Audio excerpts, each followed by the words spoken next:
বিসমিল্লাহির রহমানির রহিম। এত সুন্দর ডিম সবজি তৈরি করতে যেগুলো লাগবে দেখেন, এই আমার কেটে রাখা এই গাজর, তারপরে পেঁয়াজ, কাঁচামরিচ, আর এটা আপনারা কি বলেন আমি জানি না, আমরা বলি প্যাসেঙ্গা। দেখেন এটা প্যাঁচাই প্যাঁচাই হয়, লম্বা লম্বা হয়। এর সাথে আমি লবণ আর হলুদ আর আলু অ্যাড করব। আলু দিছি, এই সবগুলো দিয়ে আমি সিদ্ধ করে নেব।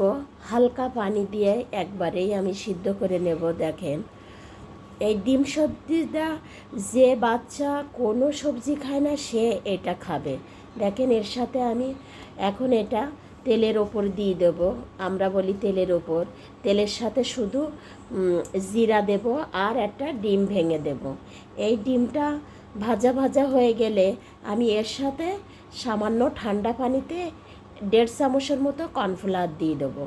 এই কর্নফ্লাওয়ারটা আপনার সবজিটাকে গাঢ় গাঢ় করবে। জাস্ট চাইনিজ সবজি বলে এটার, শুধু আমি চাইনিজের শুধু মাংসটা দেইনি, নয়তো আর সব কিছু দিছি আর হলুদটা এতে অ্যাড করছি।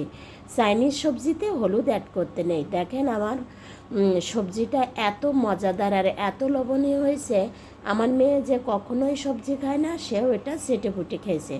আপনারাও একবার হলেও এরকম ডিম সবজি ট্রাই করবেন, ঘরে থাকা কিছু উপকরণ দিলে, আর ভালো লাগলে শেয়ার দিবেন।